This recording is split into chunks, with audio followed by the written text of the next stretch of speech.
5 Disturbing Horror Stories by the Confused Camper.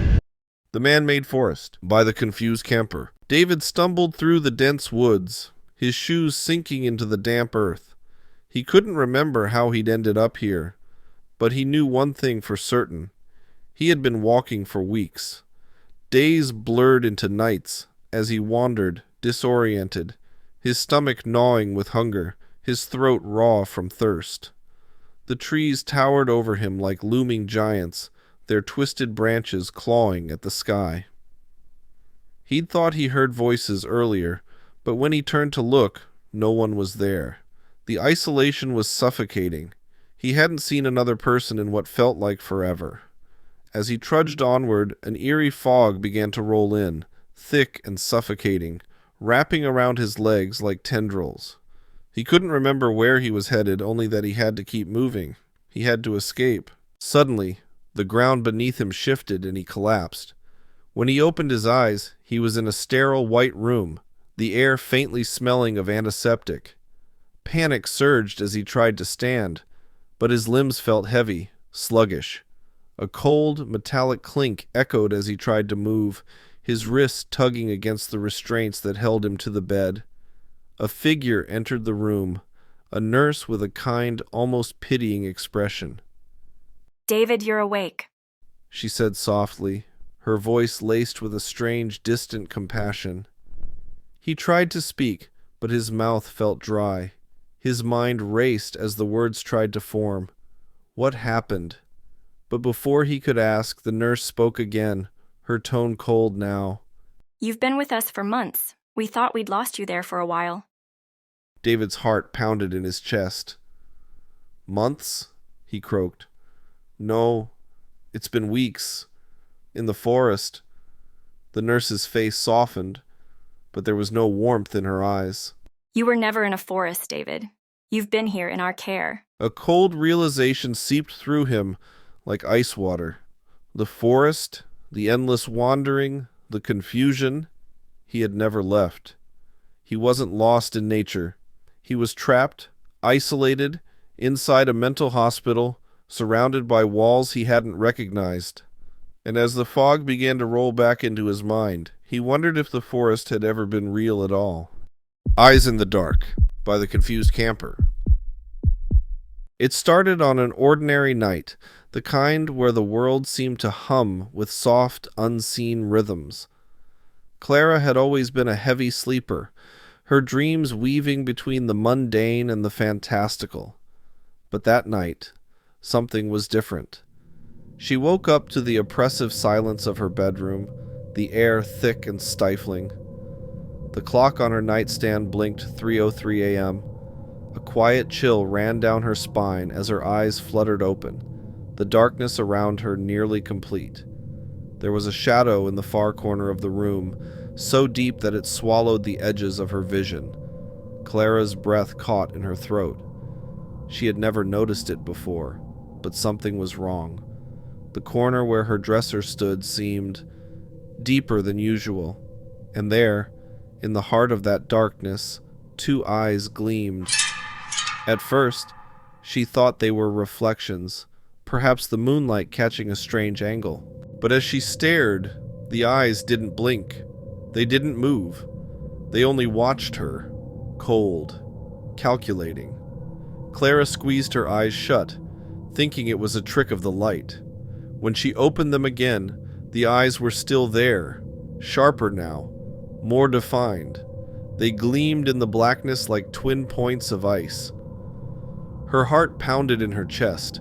Her mind screamed at her to look away, to pull the covers over her head, but her body refused to move. Every muscle was frozen. "Is someone in my room?" she wondered in a haze of terror. But no, the eyes didn't belong to any person. They were too wide, too unnatural. Slowly, a whispering thought crawled into her mind. What if this isn't the first time? Her pulse quickened. She couldn't remember falling back asleep that night, but every time she awoke in the middle of the night in the following days, the eyes were there, lurking in the corner, watching. The nights blurred together, each one feeling like a continuation of the last. The eyes were always there, always waiting, always watching. Clara stopped sleeping, her body too terrified to relax. Every creak of the house, every shift of the shadows, sent her into a panic. But the eyes remained. It wasn't long before Clara's once peaceful home turned into a prison. She began avoiding the bedroom altogether, but it didn't help. The eyes seemed to follow her, appearing in the darkest corners of every room. She could feel them even when she couldn't see them, always there, always waiting. One night, in a desperate attempt to end it, Clara decided to face whatever it was that haunted her. She gathered all her courage and stepped into the darkened bedroom, heart hammering in her chest. She turned to the corner. The eyes were waiting. But this time, something was different. The eyes weren't alone. A figure began to emerge from the shadows, its shape tall and skeletal, its face obscured in a mass of darkness. Clara couldn't move. She wanted to scream, to run, but the figure stepped closer, the eyes widening, their gleam now reflecting a cruel, twisted smile. I've been watching you. Voice rasped, low and hollow. For so long. Clara opened her mouth to scream, but no sound came out. The figure reached for her, its fingers long and gnarled, like claws ready to tear her apart. But just as its hand brushed her arm, Clara jolted awake, gasping for breath, drenched in sweat. The room was silent. The corner was empty. There were no eyes watching her. But as her heart slowed, she noticed something strange. The dresser in the corner of the room was moved, just a few inches, but enough to be unsettling. Clara's skin crawled as she realized. It had never been a dream. It had never stopped. The eyes were still watching, and now they were closer than ever. The Cat in the Shadows, by The Confused Camper. It was a stormy night, and Sarah had just moved into the old farmhouse at the edge of town. The wind howled through the cracked windows, and the rain battered against the roof as though trying to break inside. The place had been abandoned for years, but something about it called to her. She had always liked old, forgotten things. Places, objects, memories. As Sarah settled into the creaky chair by the fireplace, a strange sound made her pause. It was a soft scratching, like claws tapping gently against the wooden floor. She stood up, heart racing, but saw nothing in the dim light. Only shadows stretched across the room, twisting and contorting in the flickering firelight. Then she saw it. A black cat, its fur as dark as the night itself, emerged from the shadows. Its eyes gleamed with an eerie, almost unnatural green glow. It didn't move like any cat she'd ever seen. Its body was rigid, its movements deliberate, as if it was more than just an animal. It stared at Sarah for a long moment, unblinking, before turning and slinking silently into the darkness of the hallway. Shivers crawled down her spine. Sarah had always been a cat person, but there was something unsettling about this one. She followed it, drawn in by some strange, inexplicable pull. The cat led her through the winding hallways of the house, deeper and deeper into the darkness. As she walked, the air grew colder, the silence thicker. The shadows seemed to move, twisting in unnatural ways. Each step she took echoed in the emptiness, a constant reminder that she was not alone.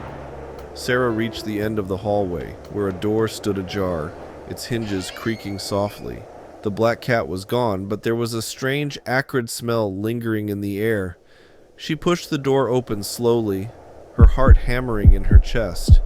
The room was empty, except for an old, dust-covered mirror hanging on the far wall. As she stepped inside, she noticed something odd. The reflection in the mirror wasn't quite right. In the glass, there was no shadow of Sarah, just the black cat, staring back at her with those glowing green eyes. Before she could react, the door slammed shut behind her with a deafening bang. The temperature dropped even further, and the reflection of the cat in the mirror began to move on its own, slowly stepping towards Sarah. She turned around, but there was no escape. The cat in the mirror came closer, its gaze never leaving her. With each step, it seemed to grow larger, its features more monstrous. Sarah screamed, her voice barely audible over the howling wind, but the sound was swallowed by the cold, dark room. The cat's eyes glowed brighter until they filled the entire mirror. It was as though they were pulling her in, drawing her closer, consuming her very soul. Then, with a final piercing scream, she was gone. In the morning, the storm had passed, and the house stood silent, empty. The only sign of Sarah's presence was a single black cat, perched on the windowsill, staring out at the quiet world beyond. Its eyes glowed with an otherworldly light, and when the wind rustled the branches of the nearby trees, it seemed to smile. The house was abandoned once more, but the cat would always remain, waiting for the next soul to wander too close to its reach. The Soul Thief, by the Confused Camper. Evelyn Blackwood was a woman who moved through life like a shadow. There was something about her, something sinister, yet her beauty and charm concealed the darkness that festered deep inside. In her eyes, there was a gleam, a cruel knowing that no one could explain, and most didn't even try. People were drawn to her, captivated by her calm, confident demeanor. But it was never love they felt for her. It was something else, something dangerous. Evelyn had a secret so vile it could never be uncovered, because if it was, there would be no escape. Her heart, the organ that kept her alive, was not like anyone else's. It was black, saturated with hatred, greed, and an insatiable hunger for souls. It wasn't that she wanted power or wealth. No, Evelyn craved something deeper. She craved the essence of people, their life force, their very souls, and she was willing to do anything to steal them. In the quiet town of Harrow's End, people began disappearing without a trace. At first, the townsfolk thought it was simply a string of misfortunes, runaways, accidents, and other trivial explanations. But over time, the disappearances became harder to ignore. People went to bed one night, only to never be seen again, and those who did remain became hollow, vacant shells of who they once were. Evelyn had lived in Harrow's End for as long as anyone could remember, though few knew much about her past. She was a woman of few words, living alone in a grand, dilapidated house on the outskirts of town. Her beauty was the talk of the village, and her charms ensnared every man and woman who crossed her path. She always had company, always someone by her side, laughing, drinking, sharing stories in the warmth of her home. But after they left her, those who had been closest to her were never quite the same. Some became ill, others grew weak and frail, and some simply disappeared into the night. There was one man, Thomas Harris, a quiet but intelligent scholar who began to notice the patterns. He was an outsider, someone who had recently moved to Harrow's End in search of answers to questions that had plagued him for years. The disappearances intrigued him, but it was Evelyn's name that kept surfacing in his research. A name that, strangely, was linked to almost every missing person in town. One evening, Thomas couldn't resist any longer. He ventured to Evelyn's house, a grand mansion that loomed like a tomb in the moonlight, its windows blacked out, casting eerie shadows on the lawn. He had to know the truth. He had to understand why so many had vanished after spending time with her. Evelyn answered the door with her usual warm smile, her eyes glowing in the dim light.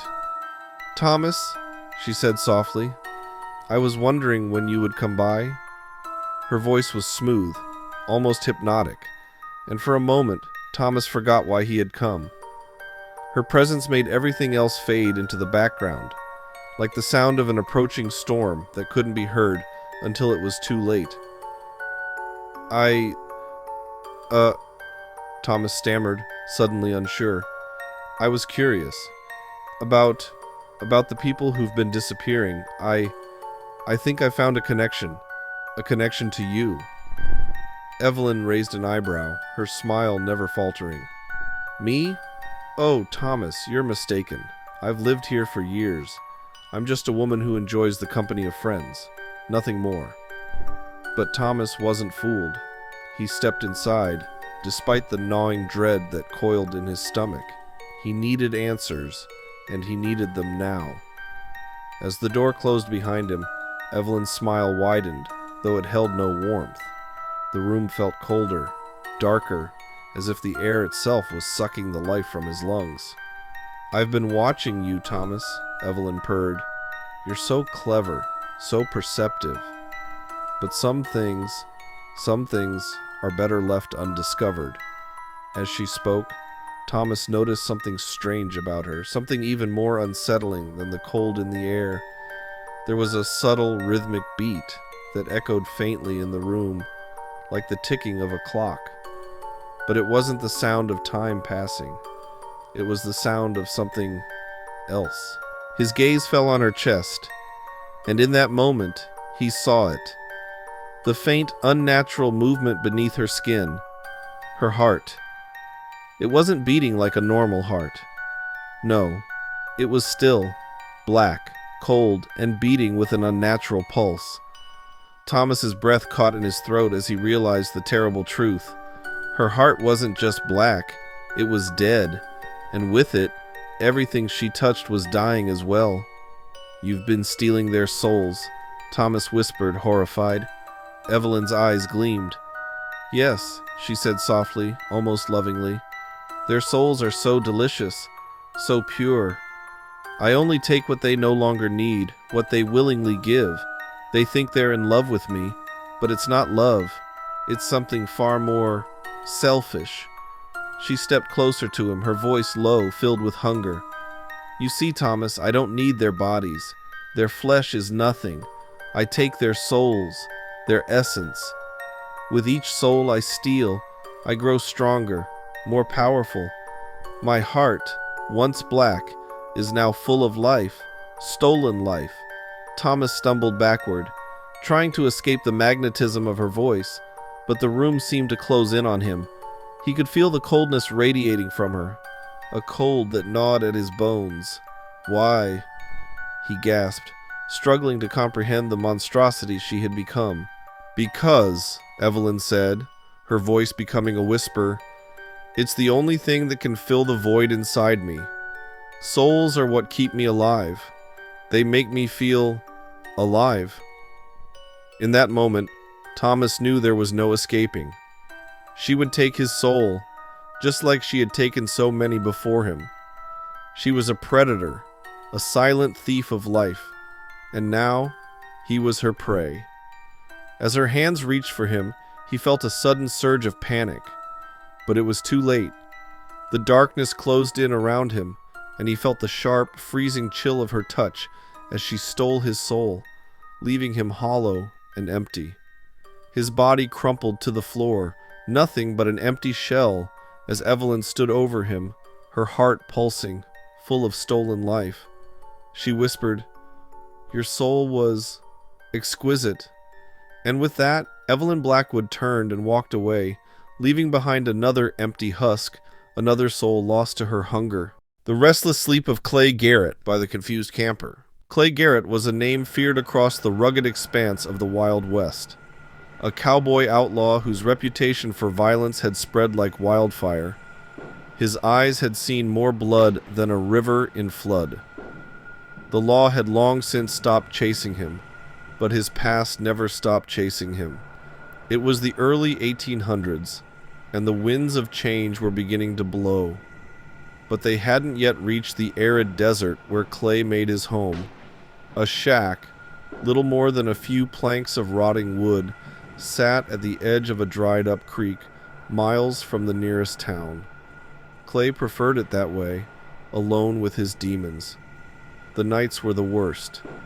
He had taken to sleeping less and less, staying awake until his eyes felt like they would tear out of his skull. Sleep came like a curse, and when it came, the ghosts arrived. The first night it happened, He had dismissed it as a bad dream. After all, what outlaw didn't have a conscience haunted by the people he'd killed? But as the days passed, the nightmares became more real and more vivid. Faces of the men, women, and children he had taken, faces twisted in terror or frozen in pain, flooded his mind the moment he closed his eyes. He saw the farmer he shot in the town of Red Rock, the one who begged for his life while his wife and children hid behind the barn. He saw the gambler from the saloon in Eagle Pass who had tried to draw first. The little girl from Broken Bow whose scream had echoed in his ears after he stole from her father's wagon and left them to die. Each night they returned, creeping into his dreams like specters bound to a vengeful purpose. Their eyes burned with hatred, their mouths screamed in silent agony, and their bodies stretched and twisted in ways no living thing should. They whispered his name in a chorus of accusations, their voices raspy, as if they'd been strangled in their final moments. "You killed me, Clay," the farmer would say, his voice a gurgling croak. "You took everything from me. I didn't deserve to die, but you took my breath," the gambler would mutter through shattered teeth. It was maddening. The terror was unrelenting. Clay had learned the hard way that whiskey couldn't drown the memories, and the hot sun couldn't burn them away. But even as the ghosts tormented him, something darker began to stir within him. He started to hear their footsteps at night, slow and deliberate, as if they were moving toward him from the corners of his cabin.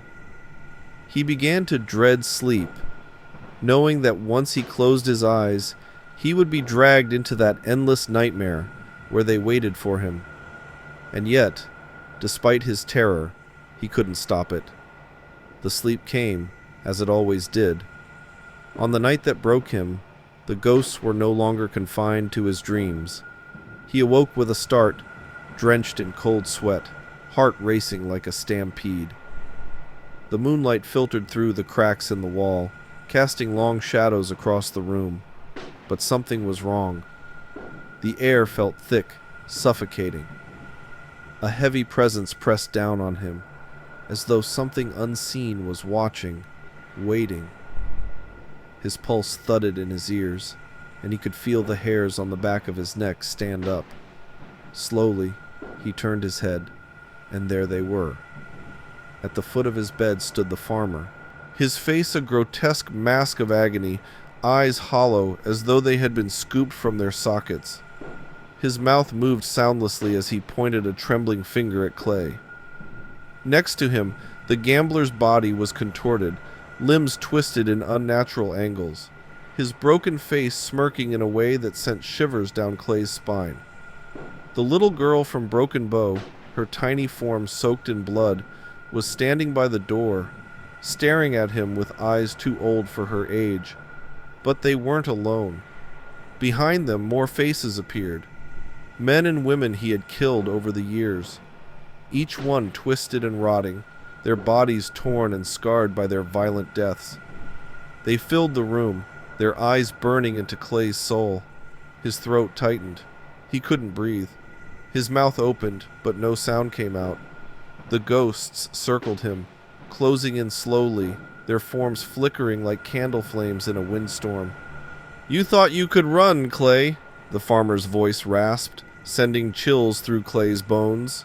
"You thought you could forget," the gambler hissed, his voice a sharp, cruel whisper.